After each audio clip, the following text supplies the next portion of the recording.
Now, if you're working to stay in your posture, I guarantee you've seen about 500 videos saying to put something behind your rear end here. As you come down, stay on it, rotate through the shot, and you're gonna stay in your posture. Well, if that was working, it'd already be working, right? But most likely, if you're watching this video, what's happening is, as you start your downswing, even though you try to keep your rear end back, it starts to come off of this golf bag like I have here behind me. Stand up out of my posture, my club shaft starts to get high. I could even shank some. I hate even saying the word, but that's a common mistake when you really start playing bad and you're losing your posture. So how do we fix this? It's actually a couple of feels that are very easy. Then once you really understand them, then it starts to make sense to keep your rear end against this golf bag. So piece number one, what I found, people can feel what the club is doing. So feeling my rear end as I'm swinging a golf club is not always the most natural thing for most players.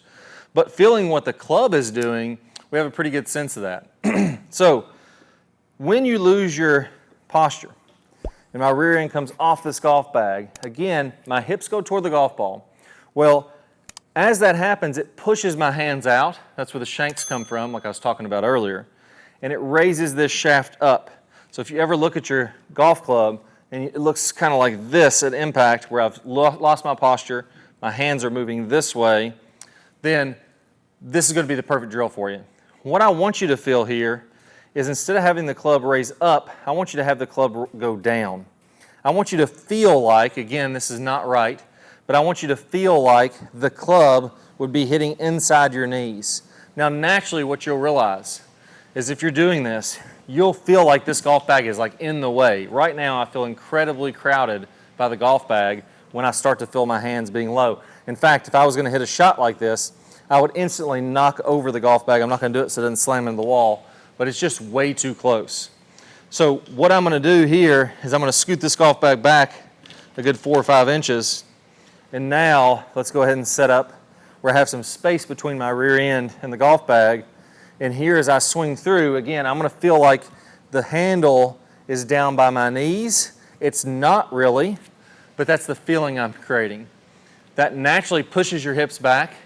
It naturally keeps you in your posture and keeps you from popping up out of your spine angle. So here, let's go ahead and hit one.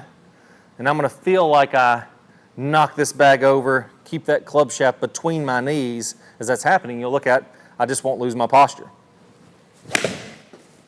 There we go. So making sure I didn't knock my golf bag over there. So you can see there, I stayed in my posture. I didn't pop up out of it. And I really felt like the golf bag is almost crowding me a little bit when I'm doing that. So that's piece number one, is to feel like the shaft is low. That's probably going to fix it for you. Now, if you're the rare case that still struggles with it, let's kick it up another notch and explain what would make that easier based on what the body should be doing. So now, if you ever watch Rory McIlroy, obviously the guy crushes the driver, incredibly good ball striker. I want you to incorporate a little bit of what he does with his upper leg. So from his knee to his hips, these femurs here, what are they going to do in the downswing? Well, I actually want to stand a little bit taller at address. One thing I see a lot of times, people try to stay in their posture and they're way down here at address, and then they're popping up out of it. I want to stand a little taller. As I go into the transition, that's when I'm going to lower the shaft, and I want to feel like my legs flex a little bit so the tops of my thighs are more facing up. If I go ahead and stand up out of my posture, that would be here, and my legs are straight up and down. I want to feel like I start tall, and then I lower the shaft and sink into my legs. A great drill, you'll see Tiger doing this all the time, tucking the pelvis under. You'll see lots of guys working on tucking the pelvis under. That's in that transition move.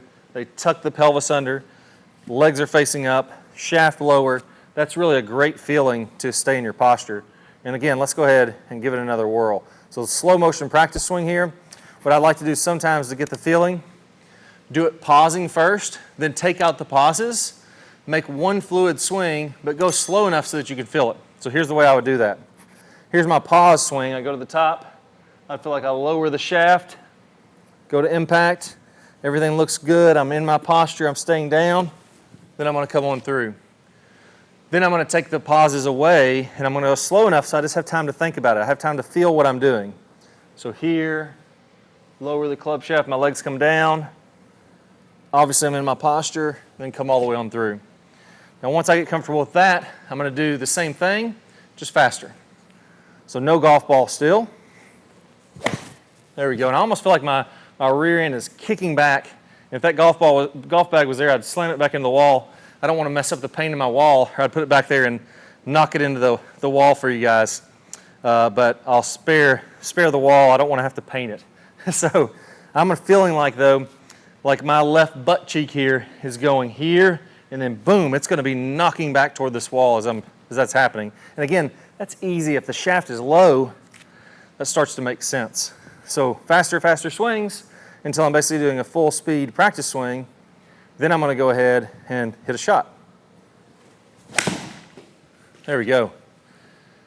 Killed that thing. Not gonna do a whole lot better than that. Another thing there too, you know, sometimes we're doing these exaggerations and it's like, oh, my rear end has to be way down there. I actually don't mind if your rear end starts on a wall here.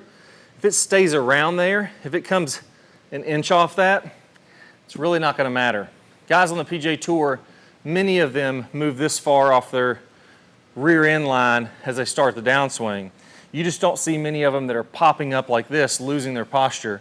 Most all of them are gonna stay, if there's a wall behind them, they're gonna stay on that wall or really close to that wall. It's okay if it isn't perfect, as long as you're staying down, flexing into the legs, shaft a little bit lower, then you're gonna hit it pretty daggone good.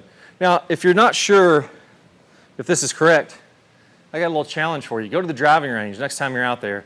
Look at all the divots. What you're gonna see is tons of divots with the toe side of the divot digging in first. So the divot looks like it's at an angle with the toe side starting first and then the heel side. Every single divot is gonna be deeper on the toe side. You look at the PGA Tour, those divots are square and flat. So if you're doing this correctly, if you're staying in your posture, the real proof in the pudding is gonna be, can I make that square divot with my club shaft lower rather than standing up and having a toe deep divot. Now, I got a great bonus video for you that pairs with this perfect. It's called the knuckle dragger. See, when you do this the right way, as you get your shaft lower and you get your body in posture, you get much lower to the ground. The knuckle dragger drill gives you the perfect feeling of what to do with your hands. We talked about the club here today. We talked about the legs and the body here today. Most people play golf with their hands though. This tells you what to do with your hands. I'll play a preview of that video here in a second. All you gotta do to watch that full video, go ahead and click the card that pops up on your screen or the link down below in the description of this video. And let's go ahead and get started. I can't wait to share with you the knuckle dragger. I got an awesome video for you. This one is what I call knuckle dragger. And this is one of the best ones, one of the big missing pieces to players that are struggling to get more lag. Now, let's talk about when you lose lag, what's happening. A lot of times what's happening is as you make your downswing, if we're looking from this down the line view, what happens is my hips go toward the golf ball. They start to slide forward. My chest moves back away from this golf ball, so I'm getting farther away from the golf ball. And then all of a sudden I cast, I flip, and I don't have a lot of lag there. Well, look how far my hands are away from the ground. Also notice when I get my hands closer to the ground, so as my hands get lower, then what happens is they also go forward more. So as I want to have more lag, when you feel like your knuckles are dragging the ground, then that club is naturally going to lag back behind, and then you're going to release that out in front. When your hands are far away from the ground, well, if I had all that lag, where would I be swinging? I'd be swinging a foot over top of the golf ball. So you have to kind of flip, release that lag early to just make contact with the golf ball at all. So having those knuckles feeling like they're scraping the ground is really going to be a big key. Now, another piece to this, again, when I talked about losing that posture, your hips go forward. You're going to want to feel like, as those hands scrape the ground, your knuckles drag the ground.